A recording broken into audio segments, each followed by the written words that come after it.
السلام علیکم ناظرین، سیاست ٹی وی کے عالمی خبرنامے میں آپ کا خیر مقدم ہے۔ میں ہوں محمد شوکت اور سب سے پہلے نظر ڈالتے ہیں سرخیوں پر۔ مغویوں کی نعشیں ملنے کے بعد اسرائیل نے سینکڑوں فلسطینی قیدی کر دیے رہا۔ ظلم و تشدد سے قیدیوں کی ابتر حالت، ہسپتالوں سے رجوع۔ ہمارا اتحاد آپ کے ملک کے لیے ایک غنیمت ہے، یورپی یونین کا ٹرمپ کو جواب۔ سوڈان کے دارالحکومت خرطوم کے قریب فوجی طیارہ گر کر تباہ، 46 افراد ہلاک۔ اقوام متحدہ کی سلامتی کونسل کی غیر مستقل نشست، پاکستان ریکارڈ 8ویں بار منتخب ہونے کے لیے پرعزم۔ ہند بنگلہ دیش تعلقات میں بگاڑ پر بنگلہ دیشی حکومت پر ہندوستان کی زبردست تنقید، وزیر خارجہ ایس جے شنکر نے لیا گھیرے میں۔ اور میئر لندن صادق خان نے سینٹرل لندن میں رمضان لائٹس کا کیا افتتاح، کہا لندن مغربی دنیا کا پہلا شہر ہے جہاں رمضان کا کیا جاتا ہے شاندار خیر مقدم۔ تو ناظرین، یہ تھی سرخیاں، بڑھتے ہیں خبروں کی تفصیل کی جانب۔ حماس کی جانب سے 4 مغویوں کی نعشیں واپس ملنے کے بعد اسرائیل نے سینکڑوں فلسطینی قیدی رہا کر دیے۔ قیدیوں کی زیادہ تر تعداد غادہ کے یورپین اسپتال پہنچی، جہاں زخمی اور بیمار لوگوں کو طبی امداد دی جائے گی، جبکہ بہت سے قیدی بسوں میں فلسطین کے مغربی کنارے پہنچے۔ پیش ہے خاص رپورٹ۔ اسرائیل حماس میں قیدیوں کے تبادلے پر ایک ہفتے سے جاری ڈیڈ لاک آخرکار ختم ہو گیا ہے۔ حماس کی جانب سے 4 اسرائیلی قیدیوں کی میت اسرائیل کے حوالے کر دی گئی ہیں۔ بدلے میں اسرائیل کی جیلوں میں قید 456 فلسطینیوں کو رہا کر دیا گیا ہے، جو غزہ کے یورپی ہسپتال پہنچ گئے ہیں۔ 97 فلسطینی قیدیوں کو مصر جلا وطن کیا گیا ہے۔ اسرائیل نے مجموعی طور پر 642 فلسطینی قیدیوں کو رہا کرنا تھا۔ مقبوضہ مغربی کنارے میں اسرائیلی قید سے رہائی پانے والے فلسطینی شہریوں کے پہنچنے پر جذباتی مناظر دیکھنے کو ملے۔ رہا ہونے والے درجنوں فلسطینی قیدی عمر قید اور طویل سزائیں کاٹ رہے تھے، جو اپنے اہل خانہ سے دوبارہ مل رہے ہیں۔ اسرائیل نے 97 فلسطینیوں کو مصر جلا وطن کر دیا۔ اس سے قبل حماس نے ریڈ کراس کے ذریعے 4 قیدیوں کی لاشیں اسرائیل کے حوالے کی تھیں۔ اسرائیل نے ڈی این اے ٹیسٹ کے ذریعے اسرائیلی قیدیوں کی لاشیں شناخت کرنے کے بعد فلسطینی قیدیوں کو رہا کیا۔ غزہ کی وزارت صحت نے بتایا ہے کہ 7 اکتوبر 2023 سے اسرائیل کی بمباری میں اب تک تقریباً 48,300 سے زائد فلسطینی شہادت پا گئے ہیں، جبکہ 1,11,761 فلسطینی زخمی قرار دیے ہیں۔ تاہم سرکاری میڈیا آفس نے شہادتوں کی تعداد کم از کم 61,709 بتائی ہے اور کہا کہ ملبے تلے دبے ہزاروں فلسطینیوں کو مردہ تصور کیا جانا چاہیے۔ فلسطینی قیدیوں کے میڈیا آفس نے خان یونس کے یورپی ہسپتال کے نرسنگ ڈپارٹمنٹ کے سربراہ کے حوالے سے اطلاع دی ہے کہ رہا ہونے والے 456 قیدی یورپی ہسپتال پہنچے ہیں۔ ہسپتال کا عملہ 24 بچوں اور 2 نابالغ قیدیوں کی آمد کی توقع کر رہا تھا، لیکن اسرائیلی حکام نے ان کی رہائی میں تاخیر کر دی۔ رہا کیے جانے والے قیدی انتہائی اذیتناک حالت میں ہیں۔ ان میں سے کچھ مار پیٹ اور تشدد کی شدت کی وجہ سے چل نہیں سکتے۔ زیادہ تر قیدی جلد کی بیماریوں میں مبتلا ہو گئے ہیں اور ایک کو پھیپھڑوں کے فائبروسس مبتلا ہونے کی وجہ سے رات بھر نگہداشت میں رکھا گیا تھا۔ ایک سابق قیدی ذیابیطس کی وجہ سے کٹے ہوئے ہاتھ کے ساتھ دوسرا کٹے ہوئے پاؤں کے ساتھ اسپتال آیا تھا۔ اسرائیلی صدر نے اسرائیلی قیدیوں کی 4 لاشوں کی شناخت کی تصدیق کی ہے۔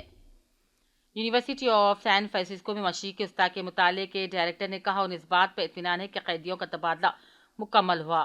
انہوں نے کہا جنگ بندی کا دوسرا مرحلہ بہت مشکل ہونے جا رہا ہے، خاص طور پر اسرائیل کے ان علاقوں پر قبضہ کرنے کے رجحان کو دیکھتے ہوئے جنہیں انہوں نے فتح کیا ہے۔ انہوں نے کہا اس بات کا احساس ہے کہ نیتن یاہو سیاسی دباؤ اور انتخابات سے بچنے کے لیے جنگ کے مکمل خاتمے میں تاخیر کر رہے ہیں۔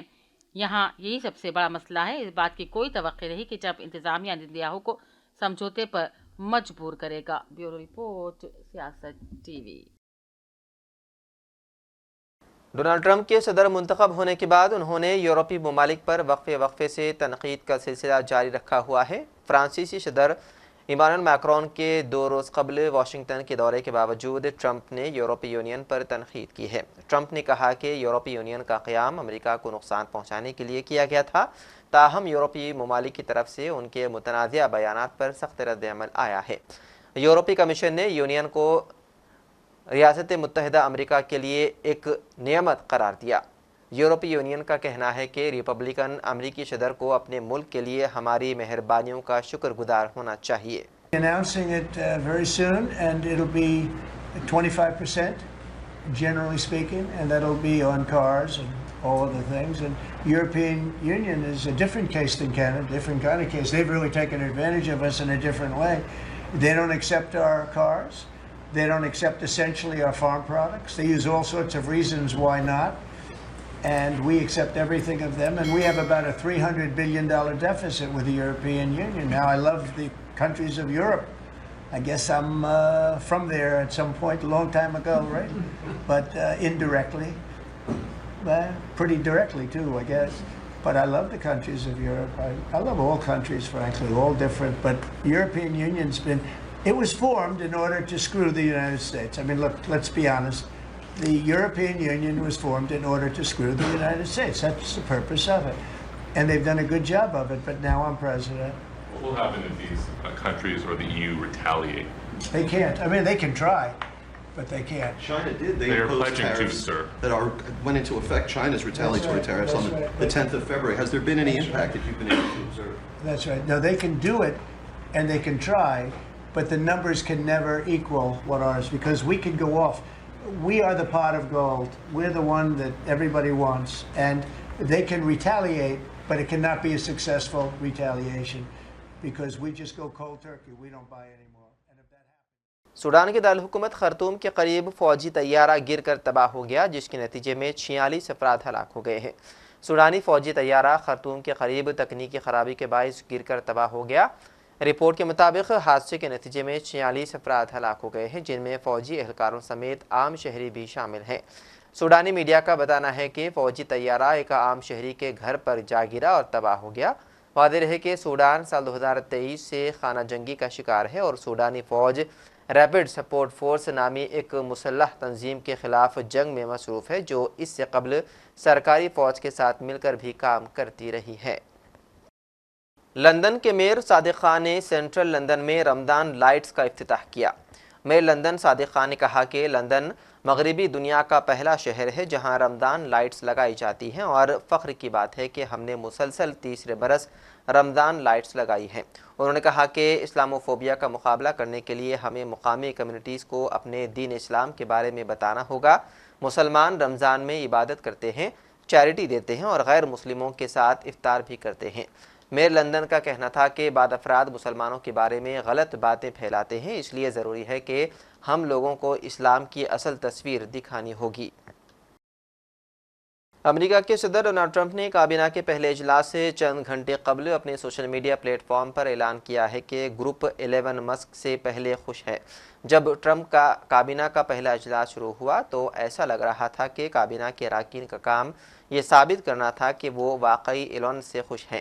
اپنے نام کے کارڈ کے ساتھ وزراء خاموشی سے بیٹھے ہوئے تھے. وہ خاموشی سے سنتے رہے جب دنیا کے امیر ترین شخص نے ان پر تنقید کی. امریکہ میں شاید یہ ایسا پہلا اجلاس تھا جس میں احترام کا مظاہرہ صدر کے لیے نہیں بلکہ ایک ٹیکنالوجی کمپنی کے ایک ایگزیکٹو کے لیے کیا گیا تھا.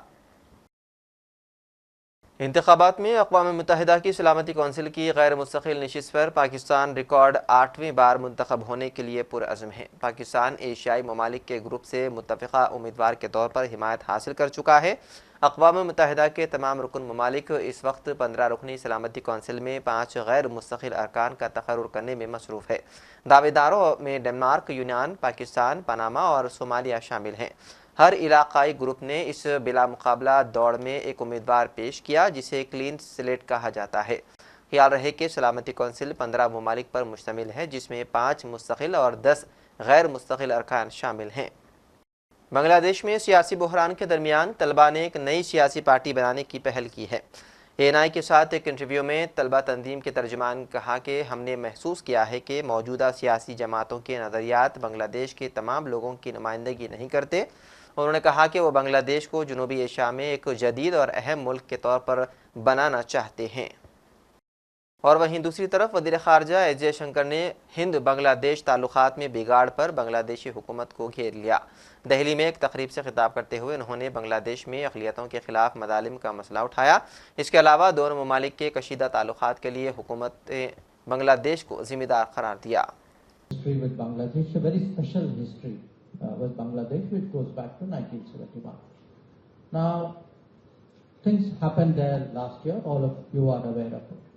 I think for us, what is very troubling, there are two aspects to it. One, of course, the spate of attacks on the minorities in Bangladesh.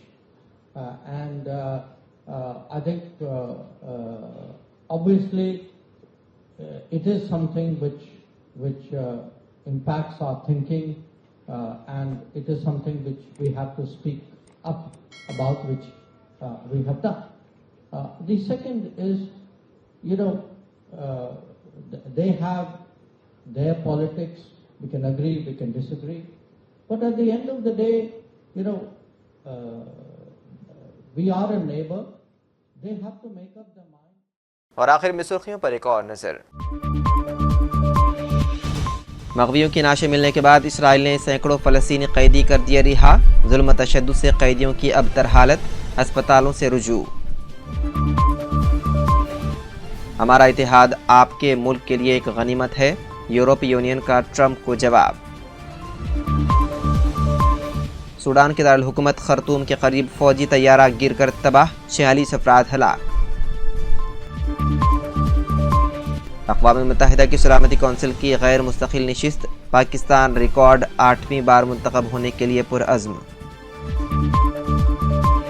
ہند بنگلہ دیش تعلقات میں بگاڑ پر بنگلہ دیشی حکومت پر ہندوستان کی زبردست تنقید، وزیر خارجہ ایس جے شنکر نے لیا گھیرے میں۔ اور میئر لندن صادق خان نے سینٹرل لندن میں رمضان لائٹس کا کیا افتتاح، کہا لندن مغربی دنیا کا پہلا شہر ہے جہاں رمضان کا کیا جاتا ہے شاندار خیر مقدم۔ تو ناظرین، سیاست ٹی وی کے عالمی خبرنامے میں بس اتنا ہی۔ مزید اپڈیٹس کے لیے آپ بنے رہیے سیاست ٹی وی کے ساتھ۔ فی الحال مجھے دیں اجازت، خدا حافظ۔